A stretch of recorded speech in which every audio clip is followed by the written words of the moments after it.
খামার ছেড়ে আমাদের পলাইতে হবে, গরু থাকবে কিন্তু আমরা থাকবো না। কারণ এখন সব কিছুর দাম বৃদ্ধি, এখন আমাদের খাওয়াই পোষাচ্ছে না, দুধের দাম বৃদ্ধি না তো কিন্তু খাদ্যের দাম বৃদ্ধি হচ্ছে। দিন দিন মনে করেন যে মানুষ খামার ছেড়ে পলাই চলে আসছে, রাতের অন্ধকারে ওনাদের খুঁজে পাওয়া যাচ্ছে না। ঋণী মনে করেন জর্জরিত হয়ে গেছে, লোন নিচ্ছে ব্যাংকের থেকে, নেওয়ার পরে কিছুদিন চালানোর পরে ওনাদের গরু বেচে লোন শোধ হচ্ছে না, 3 গুণ লোন মনে করেন যে হয়ে যাচ্ছে। দেখা গেলো যে লোন নিচ্ছে, দেখা গেলো যে 50 লাখ, ঠিক আছে, উনি লোন হয়ে গেছে 2 কোটি টাকা। এইভাবে ওনারা দেখা গেলো যে নেওয়ার পরে কিছুদিন পর উনারা আস্তে এগুলো ছেড়ে, ঠিক আছে, আস্তে পলাই চলে যাচ্ছে। কিন্তু আমাদের এই অবস্থাও একই পর্যায়ে, আমরা এভাবে আসছি কোনোরকম টিকিট হয়তো আমাদের থাকা সম্ভব না মাঠে। হ্যাঁ, ঠিক আছে, আমরা অনেক অনেক লস দিচ্ছি, লস দেওয়ার পরও এরপরও মনে করে আসি এখন পর্যন্ত টিকিট, এরপরে সম্ভবত থাকা সম্ভব হবে না। কারণটা কি ভাই নজরুল ভাই?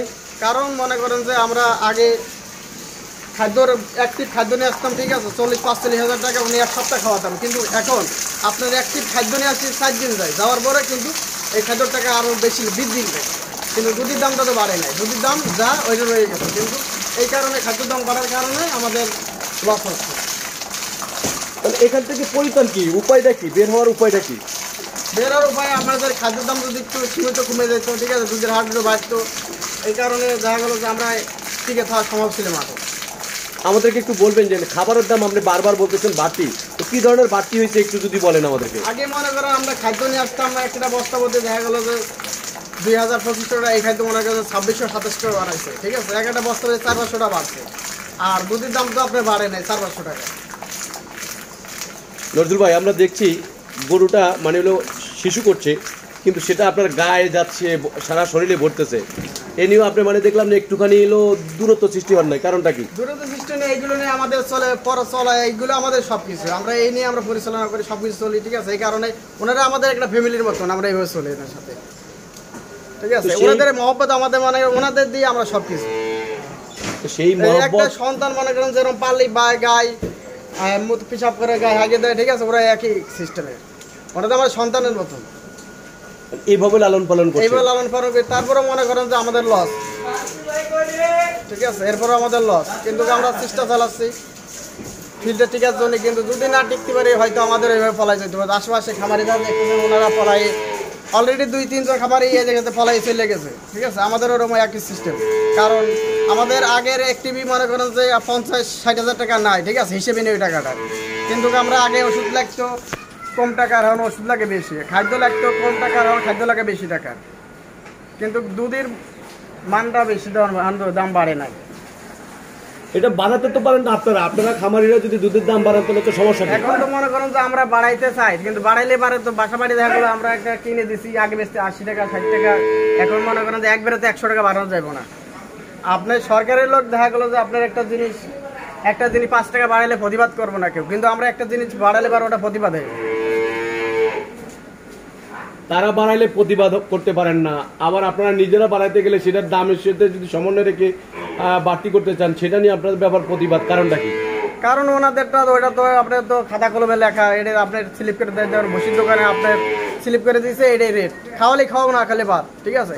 আর আমরা 1 কেজি দুধ, ঠিক আছে, যদি 100 টাকা বলে ওনারা কালকে তো বলো কালকে সামনের মাসে দুধ দিও না, লাগবে না, আমাদের বাচ্চা খায় না, অনেক রকম মনে করেন কথা বলে, বাচ্চা খায় না, হ্যাঁ বাচ্চা খায় না বলে দেবো, ঠিক আছে। আর আমরা তো আমরা বসির দোকানে বলতে পারি না যে আমরা গরুতে খাই না, আবার বসি না আমরা, কিন্তু আমাদের নিতে হবে, এটা খাওয়াইতে হবে। তো আপনারা তো ভুসির দোকানে বলতে পারেন আমার গরুতে এই ভুসি খায় না, এটার দাম না কমাইলে কিন্তু খাইবো না। না, ভুসি আলা তোমরা মারবো না, মুড়িশালা খাওয়ালে খাওয়াবো না, খেলে বাদ দাও, তোমার লাগবে না। মানে একদিকে দুধ বিক্রি করতে গিয়ে নাজেহাল তো হচ্ছে আপনাদের বাড়তি দাম নিতে গেলে, আর অন্যদিকে ভুসি নিতে গেলে তাই একই অবস্থা। একই অবস্থা। এই জন্য আপনারা যাবেন কোথায় তাহলে? এখন তো যাওয়ার কোনো ই নেই, এখন যদি আমাদের দিকে সরকার কোনো দৃষ্টি দেয়, ঠিক আছে, তাহলে হয়তো আমরা টিকার সম্ভাবনা আছে মাঠে, তাছাড়া আমাদের টিকার আর কোনো সম্ভাবনা নেই। নজরুল ভাই, আপনাদের এই খামারে কতগুলো গাভী রয়েছে এবং কত লিটার দুধ হয় আপনার এই খামারে? আমাদের প্রতিদিন গরু আছে 21টা। 21টা গাভী রয়েছে, জি। তো 21টা গাভীতে কত লিটার দুধ হয়? প্রত্যেকদিন 200 লিটার হয়। প্রতিদিন 200 লিটার দুধ হয়, তো 200 লিটার দুধ আপনারা কত করে কেজি বিক্রি করেন? আমরা তো এই জায়গায় পাইকারি দিই আর কিছু খুচরো বেচি, ওই পাইকারি মনে করেন 70 টাকা লিটার। 70 টাকা লিটার পান আপনারা? তো 70 টাকা লিটার বিক্রি করলে মানিল আপনার সেই সুবাদে 1 কেজি দুধ উৎপন্ন করতে একটা গাভী থেকে যে দুধটা উৎপন্ন হয় কতটা খাবার খাওয়ার পর কত টাকা খরচা করলে 1 কেজি দুধ আসে? এখন মনে করেন যে একটা গাভীর পিছনে প্রত্যেকদিন খরচ আছে 700-800 টাকা, ঠিক আছে, কিন্তু দুধ অত দেয় না। কারণ আগে আপনার একটা গাভীর পিছনে 400 টাকা খরচ ছিল, কিন্তু 300 টাকা বাড়তি হয়েছে, কিন্তু 300 টাকা আমাদের আগে চালান থাকতো, কিন্তু এই 300 টাকা এখন থাকে না। এখন খাওয়াইলে হয় সমান সমান, ঠিক আছে। এখন মনে করেন যে আরও দিন গেলে বৃদ্ধি হবে, খাদ্যের দাম বৃদ্ধি হলে সেখন আমাদের গরু পালা সম্ভব না। তখন কি গরু পালন দেখে কি আপনারা মানে এখন গরু পালন কি হয়, মনে করেন যে ব্যাংকের তো লোন আছে, এটা তো আপনি লোন দেবো না নিজেরা খাবো, না কি কর্মচারী আছে নোরের বেতন দেবো? তো আপনি এত কষ্ট করে এত শ্রম দিয়ে আপনি বলছেন যে সন্তানের মতন গরুটাকে ভালোবেসে সেভাবে গরুটা লালন পালন করতেছেন, যে আপনার বলে এই গরুটা শিশু করেছে সেটা আপনার গায়ে যাচ্ছে, তার তো আপনি বলছেন কোনো গায়ে মারছেন না, যে নিজের কাছে একটু ঘৃণা লাগছে না, আপনি বলছেন এটা সন্তান, সন্তানকে যেভাবে আমরা লালন পালন করছি ঠিক সেম এই বোবা প্রাণীকেও আমরা সেভাবে লালন পালন করছি। এত আদর ভালোবাসার সেই খামার যদি আপনার এই খামার ছেড়ে দিতে হয় তখন আপনি কি আসলে বাঁচবেন? না, এটা তো আপনার অনেক কষ্টের জিনিস, এটা কষ্ট না। একটা জিনিস আমরা তো চেষ্টা চালাচ্ছি থাকার জন্য, মাঠে অলরেডি মনে করেন যে লোনের পর লোন, ঠিক আছে, লোন তুলতে এ পর্যন্ত আইছি, ঠিক আছে। সামনে তো আর লোন তোলা সম্ভব না, কারণ সামনে লোনের রকমের যে টাকা আমাদের গরু আছে মনে করেন যে 85 লাখ টাকা, আমার লোন কি 1 কোটি টাকা দিব না, তো অলরেডি ঋণ হয়ে গেছি আমরা, ঠিক আছে। মানে এতটাই ঋণ হয়ে গেছে, ঋণ হয়ে গেছে, মনে করেন সামনের থেকে আমাদের ব্যাংকে আর লোন দিব না, মানে ব্যাংকের কাছেও আপনারা এখন বিক্রি যাবেন না? না। তাহলে করবেনটা কি আপনারা? কারণ করো ওই যে আমাদের আশেপাশে খামারে যারা পলাই গেছে ওদের মতন পলাই যেতে রাতের অন্ধকারে। কারণ একটা গরুতে আমার লোন নিয়ে আছে 3 লাখ, একটা গরুর দাম আছে 2 লাখ, 1 লাখ টাকা লস। আবার 1 লাখ টাকা মনে করেন যে মানুষের তো লাভে সুদে নিয়ে খরচ করেছি, ওটাও মনে করেন যে আবার এখন একটা গরু বেশি তো 4 জনে দেওয়া সম্ভব না। মানে এক গরু বেচি বিক্রি করতে গেলে মানে 4 জনকে ঋণ দিতে হবে। কয়জনকে মানে সবগুলো ঋণ দিলে কি আপনার গরু থাকবে খামারে? আরো ঋণ হইব, এটা 3 পয়সা দিলে আরো ঋণ হইব। মানে এখানে 21টি গরু আছে?